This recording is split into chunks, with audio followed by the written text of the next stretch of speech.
আরজি কর নাম শুনলে লোকে একটা কথাই বলে, যদি আয়ু কমাতে চাও, দ্রুত মরতে চাও, আরজি করে ভর্তি হও, কিংবা রাজ্যের যে কোনো সরকারি হাসপাতালে ভর্তি হও। শাস্তির দাবি করেছিল রাজ্যের মুখ্যমন্ত্রী মমতা ব্যানার্জি, শাস্তির দাবিতে মিছিল করেছিল স্বরাষ্ট্রমন্ত্রী, অর্থাৎ তার নিজের বিরুদ্ধেই। এবং পুলিশ ব্যাটালিয়নে গিয়ে সশস্ত্র পুলিশ ব্যাটালিয়নে থাকতেন, সেটা তিনি পারেন না। এবং রাজ্যের তদন্ত যে একাধিক গাফিলতি ছিল একের পর এক উঠে এসেছে। ভয় থাকতে হয় সমাজ বিরোধীরা কখন এসে মহিলা ডাক্তার বা নার্সের সাথে কিছু একটা অশ্লীল আচরণ করলো, মেরে ফেললো, রেপ করলো তাকে, বা তুলে নিয়ে চলে গেল। বাইরে চুন লাগিয়ে চুন্নয়নটা করে দিয়েছে, উন্নয়নটা হয়নি, চুন্নয়ন হয়েছে। দরিদ্র মানুষের মৃত্যুর একটা করে কারখানা গড়ে ফেলেছেন। সিভিক ভলেন্টিয়ারদের চালানো হচ্ছে, সেই সিভিক ভলেন্টিয়ারগুলো সব তৃণমূলের বড় বড় নেতা। আমরা সাধারণ এ রাজ্যের বাসিন্দা যেন স্যান্ডউইচের মতন রাজ্য তৃণমূল সরকার আমাদের করে ফেলেছে। স্যার, আরজি কর এই নামটা যেন সংবাদের শিরোনাম থেকে মুছতেই চাইছে না। একের পর এক ঘটনাই আরজি করে ঘটে চলেছে। শুধু আরজি কর নয়, যদি আমরা পশ্চিমবঙ্গের স্বাস্থ্য অবস্থার দিকে তাকাই, তাহলে হয়তো এই আরজি করটা একটা উদাহরণ রূপে উঠে আসছে আমাদের সামনে, যে পশ্চিমবঙ্গের এই স্বাস্থ্য অবস্থা কতটা ভগ্নুর হয়ে পড়েছে। দেখো, প্রথমেই স্বাস্থ্য ব্যবস্থার ভঙ্গুরতা এবং তারই একটা অংশ ঘুণ ধরা স্বাস্থ্য ব্যবস্থারই একটি মারাত্মক ঘুণে ক্ষতবিক্ষত করে দেওয়া, ভঙ্গুর করে দেওয়া আরজি কর নামটা শুনলে বাঙালি হিসেবে আমার খুব কষ্ট হয়। কেন বলছি দেখো, এশিয়ার প্রথম হাসপাতাল, প্রাইভেট হাসপাতাল, ব্রিটিশ ভারতবর্ষে তখন ভারতীয়দের চিকিৎসার কোনো জায়গা নেই। রাধা গোবিন্দ কর বাড়ি বাড়ি দৌড়ে দৌড়ে গিয়ে ভিক্ষা চেয়েছেন, ব্রিটিশ সরকারের কাছে হাত পাতেননি। তারপরে এই হাসপাতালটা এশিয়ার প্রথম বেসরকারি হাসপাতাল। পরবর্তীকালে স্বাধীনতার পরে এই গর্বের আরজি কর, যাকে পশ্চিমবঙ্গ সরকার, রাজ্য সরকার অকুপাই করে, সরকারি সার্ভিলেন্সের মধ্যে আজকে একটা বৃহৎ কর্মযজ্ঞের অংশ হয়ে অনেক অনেক হাজার হাজার প্রান্তিক গ্রামগঞ্জ থেকে আসা অসুস্থ, অসহায়, হতদরিদ্র মানুষের আজকে একটা জীবন কাঠির রূপ নিয়েছে। তাহলে আজকে কী এমন হলো, লাস্ট 15 বছর ধরে আরজি কর নাম শুনলে লোকে একটা কথাই বলে, তুমি একটু গিয়ে জিজ্ঞাসা করবে রাস্তাঘাটে, যে যদি আয়ু কমাতে চাও, দ্রুত মরতে চাও, আরজি করে ভর্তি হও, কিংবা রাজ্যের যে কোনো সরকারি হাসপাতালে ভর্তি হও। তার চরমতম নিদর্শন আমরা দেখলাম একটি আরজি করে কর্মরতা সরকারি সার্ভিলেন্সের মধ্যে থাকা একটি ডাক্তার মেয়ে কীভাবে ব্রুটালি রেপড অ্যান্ড মার্ডার। তারপরে সেই রেপড অ্যান্ড মার্ডারকে কার্যত রেপড অ্যান্ড মার্ডারের সাথে যুক্ত একদম সরকারি মদতপুষ্ট কিছু ক্রিমিনাল, কিছু, কেন বলছি এই কথাটাও আমার নয়, এই মানে রেপ অ্যান্ড মার্ডারের পরে রাজ্যের মুখ্যমন্ত্রী একটা মিছিল করেছিল। রাজ্যের মুখ্যমন্ত্রী, স্বরাষ্ট্রমন্ত্রী, পুলিশ মন্ত্রী, স্বাস্থ্যমন্ত্রী শাস্তির দাবি করেছিল। রাজ্যের মুখ্যমন্ত্রী মমতা ব্যানার্জি শাস্তির দাবিতে মিছিল করেছিল, স্বরাষ্ট্রমন্ত্রী অর্থাৎ তার নিজের বিরুদ্ধেই, পুলিশ মন্ত্রী অর্থাৎ তার নিজের বিরুদ্ধেই, আমরা দেখেছিলাম। এবং সেখানে একটা তিনি শব্দ উচ্চারণ করেছিলেন, এই ঘৃণ কাজের সাথে যুক্তদের মানে প্লুরাল ফর্মে তিনি শাস্তি চাইছেন। অর্থাৎ এই রেপটার সাথে একাধিক লোক যুক্ত ছিল, সেই অনুষঙ্গ ধরে নিয়ে মুখ্যমন্ত্রী কথা ধরে নিয়ে আমি বললাম। পরবর্তীকালে রাজ্য পুলিশের গোয়েন্দা বিভাগ একজনকে সবেদল নীলমণি অ্যারেস্ট করেন, যে বারবার বলেছে আমি এর সাথে যুক্ত ছিলাম না। তিনিও রাজ্যের পুলিশেরই এক নিয়ন্ত্রণে থাকা সিভিক ভলেন্টিয়ার, যিনি পুলিশ ব্যাটালিয়নে থাকতেন, পুলিশের গাড়ি বাইক ব্যবহার করতেন, অর্থাৎ বিনীত গোয়েলের গাড়ি, তখন এখানকার সিপি বিনীত গোয়েলের নামে ইস্যু করা বাইকটি ব্যবহার করতেন, যেটা পারে না। এবং পুলিশ ব্যাটালিয়নে গিয়ে সশস্ত্র পুলিশ ব্যাটালিয়নে থাকতেন, সেটা তিনি পারেন না।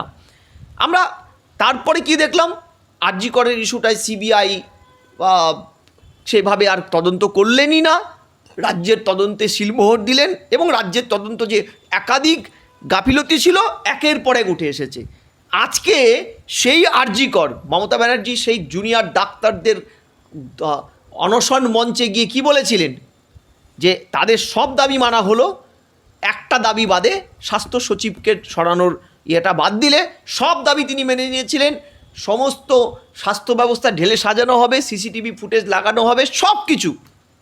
তা যে একটাও তিনি করেননি, আজকে তার চমকপ্রদ প্রমাণ আরজি করে লাস্ট এক সপ্তাহে একটার পর একটা ইনসিডেন্ট আমাদের প্রমাণ করে দিল।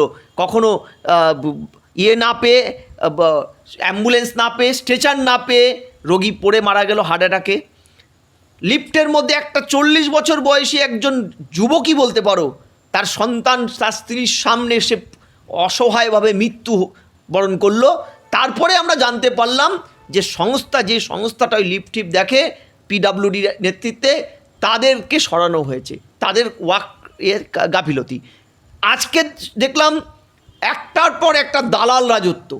এবার প্রশ্নটা হচ্ছে, যেই আরজি কর নিয়ে ভারতবর্ষে আমরা প্রথম দেখেছিলাম এ রাজ্যের ভয়ানক কঙ্কালসার নিরাপত্তা এবং স্বাস্থ্যের অবস্থা, যেখানে দিল্লিতে প্রতি বর্গ কিলোমিটারে 527টা করে সিসিটিভি ফুটেজ, এ রাজ্যে 30-33টা, তাও অধিকাংশ খারাপ। নারী সুরক্ষাটা কোথায় দাঁড়িয়ে?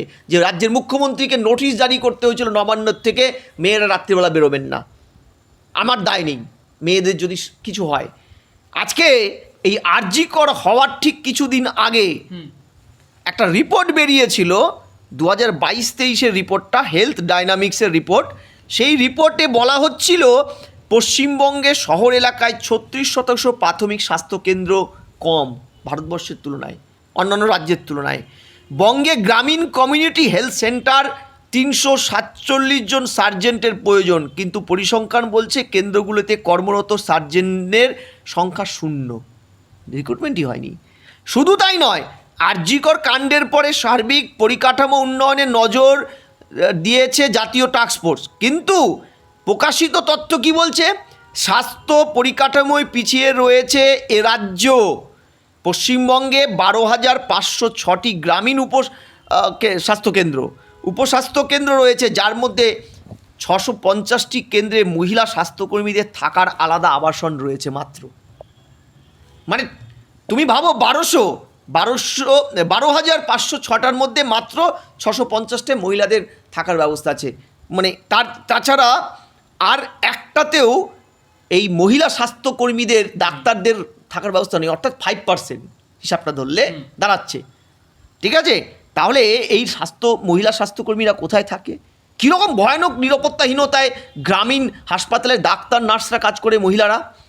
শুধু তাই নয়, নিরবিচ্ছিন্ন জলের অভাব আছে 478টি উপকেন্দ্রে। এটা আমার তথ্য নয়, হেলথ ডাইনামিক্সের রিপোর্ট। শুধু তাই নয়, বিদ্যুৎ নেই 1500টি কেন্দ্রে, বিদ্যুৎহীন, অর্থাৎ সন্ধ্যাবেলা মোমবাতি জ্বালিয়ে হয়তো চিকিৎসা করাতে হয়, ভয় থাকতে হয় সমাজ বিরোধীরা কখন এসে মহিলা ডাক্তার বা নার্সের সাথে কিছু একটা অশ্লীল আচরণ করলো, মেরে ফেললো, রেপ করলো তাকে, বা তুলে নিয়ে চলে গেল। পরিসংখ্যান বলছে পশ্চিমবঙ্গে যে 910টি গ্রামীণ প্রাথমিক স্বাস্থ্যকেন্দ্র অর্থাৎ পিএইচসি চালু রয়েছে, তার মধ্যে 228টিতে 24 ঘন্টা খোলা থাকে, মাত্র 228টি 910টার মধ্যে। আর 96টি স্বাস্থ্যকেন্দ্রে অপারেশন করার আলাদা ওটি কক্ষ মাত্র রয়েছে 910টার মধ্যে। তাহলে আজকে যে রাজ্যের এমনকি গুজরাট, উত্তরপ্রদেশে যথাক্রমে যে স্বাস্থ্য ব্যবস্থাটা কিছুটা স্টেবল, সেখানে এ রাজ্য, যারা বারবার বলে এই রাজ্যটাকে গুজরাট হতে দেবে না, তাদের পরিসংখ্যান পশ্চিমবঙ্গে গ্রামীণ এলাকায় যে কমিউনিটি হেলথ সেন্টার চলে, তার মধ্যে 347 জন শিশু বিশেষজ্ঞ প্রয়োজন, কিন্তু রাজ্যে পদ সৃষ্টি হয়েছে মাত্র 49টি, তার মধ্যে কর্মরত মাত্র 25টি। এটা হেলথ ডাইনামিক্সের রিপোর্ট। আজকে এই রকম যদি একটা হেলথ ডাইনামিক্সের রিপোর্ট হয়, তাহলে আমি তোমাকে বলছি, এ রাজ্যের স্বাস্থ্যমন্ত্রী অর্থাৎ রাজ্যের মুখ্যমন্ত্রী অর্থাৎ তৃণমূলের সর্বোচ্চ নেত্রী, তিনি ব্যর্থ, না পুরোপুরি ব্যর্থ, না তিনি থেকেও নেই, কোনটা তোমরা বলবে? মানে স্যার, এই আজকে একটা ঘটনা আরজিকর থেকে উঠে আসছে, যেখানে এক ব্যক্তির 6,000 টাকা ছিনতাই করার অভিযোগ উঠছে। আবার এই রকম কিছু ঘটনা বেশ কিছুদিন আগেও শহরের বিভিন্ন হসপিটাল থেকে উঠে আসছিল, যেখানে টাকা ছিনতাই না হলেও বিভিন্ন মিথ্যা কথা বলে টাকা তুলে নেওয়ার। তাহলে এখানে কি একদমই কাঠামোগত যে ব্যবস্থা থাকা দরকার, সেই ব্যবস্থা নেই?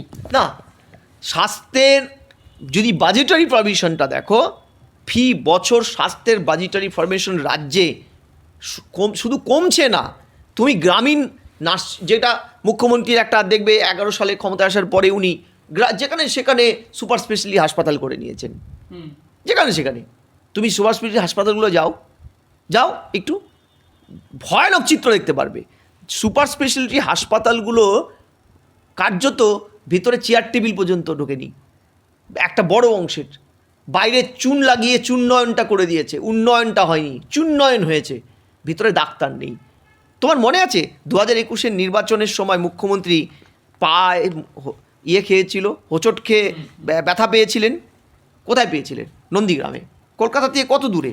যৎসামান্য ঢিলছোড়া দূরত্বে। এতটাই কলকাতার সান্নিধ্যে থাকার পরেও নন্দীগ্রামের সুপার স্পেশালিটি হাসপাতালে তিনি তার পায়ের চিড় ধরা বা ভেঙে যাওয়া, যাই হোক, হোয়াট এভার ইট ইজ, তিনি বা টান ধরে যাওয়া বা মচকে যাওয়া, তিনি চিকিৎসা করাতে পারেননি। কারণ একটাই, সেখানে ন্যূনতম পরিকাঠামো ছিল না, আমরা ধরে নিলাম। নাহলে তো তিনি কলকাতায় ওই ব্যথা নিয়ে আসতে পারতেন না, আসতেন না, তিনি এসেছেন। তাহলে প্রশ্ন হলো তোমার এখানে, এই রকম একটা পরিস্থিতিতে দাঁড়িয়ে এ রাজ্যে স্বাস্থ্য ব্যবস্থা কোন অতলে দাঁড়িয়ে আছে সেটা তোমরা অনুমান করতে পারো। এ রাজ্যের তৃণমূলের দ্বিতীয় সর্বোচ্চ পদ অভিষেক ব্যানার্জি চোখে অ্যাক্সিডেন্টে ব্যথা পেয়েছিল, কোথায় যায় ডাক্তার দেখাতে? বিদেশে তো, তাই তো, আমেরিকা, দুবাই হয়ে আমেরিকা। কেন? এ রাজ্যে নাকি ওয়ার্ল্ড ক্লাস স্বাস্থ্য ব্যবস্থা আছে, কেন তাকে আমেরিকা যেতে হচ্ছে? কেন গরিব মানুষকে ওই মানে মৃত্যু, তার আয়ু যদি ফুরিয়ে আসার থাকে বা তিনি যদি আর বাঁচতে না চান, সরকারি হাসপাতালে ভর্তি করতে হয়? সরকারি হাসপাতালে তিনি ভর্তি হন কেন? এই প্রবাদটা কেন প্রচলিত আছে এখানে? তার কারণ স্বাস্থ্যমন্ত্রী হিসাবে তিনি স্বাস্থ্যের কোনো উন্নয়ন করেননি, বরং ওখানে দরিদ্র মানুষের মৃত্যুর একটা করে কারখানা গড়ে ফেলেছেন, কুটির শিল্প করে দিয়েছেন হাসপাতালগুলোকে কেন্দ্র করে, যাতে অনায়াসে তারা মরে যেতে পারে ওখানে ভর্তি হয়ে। মানে হাসপাতাল হচ্ছে মানুষ মারার কুটির শিল্প, হ্যাঁ, মাটির মারার কারখানা ওটা। ওখানে মানুষ বাঁচতে যায় না। তুমি হিসাব দেখো তো, নর্থ বেঙ্গল মেডিকেল কীভাবে শিশু মৃত্যু হয়েছে ধারাবাহিকভাবে। মুখ্যমন্ত্রীর আরেক ভাইপোর বিয়ে হলো দার্জিলিংয়ের মেয়েকে বিয়ে করেছে, মনে আছে? 7,000 ওই তল্লাটের সমস্ত সরকারি হাসপাতাল, নর্থ বেঙ্গল মেডিকেলের সমস্ত ডাক্তারকে তুলে নিয়ে চলে গেছিলেন তিনি দার্জিলিংয়ে। এটাই এই রাজ্যে এটা ফ্যাক্ট। ফলে আমি পরিষ্কার তোমায় বলছি যে একটা রাজ্য চলছে, যেই রাজ্যে মুখ্যমন্ত্রী স্বয়ং স্বাস্থ্যমন্ত্রী, মুখ্যমন্ত্রীর পুলিশ মন্ত্রী, আজকে এই দুটো দপ্তর, শিক্ষা স্বাস্থ্য, তৃতীয়টা শিক্ষা দপ্তর ভাগ্যিস উনি নেননি, ওটাও ভয়ানক অবস্থা, ঠিক আছে? শিক্ষা স্বাস্থ্য বাসস্থানের মতন গুরুত্বপূর্ণ দপ্তরগুলোর সবচাইতে ভয়ানক অবস্থা। আজকে পুলিশ বিভাগটার দায়িত্বে উনি।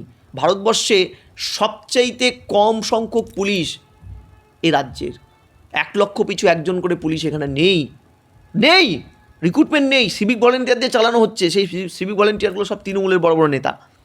তাহলে তো আমরা কোথায় দাঁড়িয়ে আছি, সেই জায়গাটা আমাদেরকে আগে বুঝতে হবে।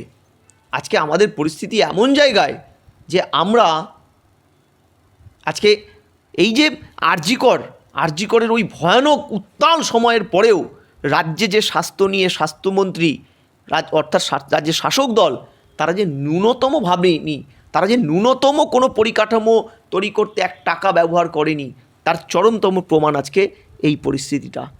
আজকে এই জায়গার থেকে আমরা বেরোনো সম্ভব কিনা আমি জানি না। কত মৃত্যুর পরে রাজ্যে এই পরিস্থিতিটা স্বাভাবিক হবে? রাজ্যের গরিব মানুষ তার সরকারি হাসপাতালে গিয়ে ন্যূনতম একটা চিকিৎসা পাবে আমরা জানি না। তারপরেও কেন্দ্রের আয়ুষ্মান প্রকল্প, কেন্দ্রের কোনো প্রকল্পকে আমরা অ্যালাউ করব না। অর্থাৎ এদিকেও মারবে, ওদিকেও মারবে।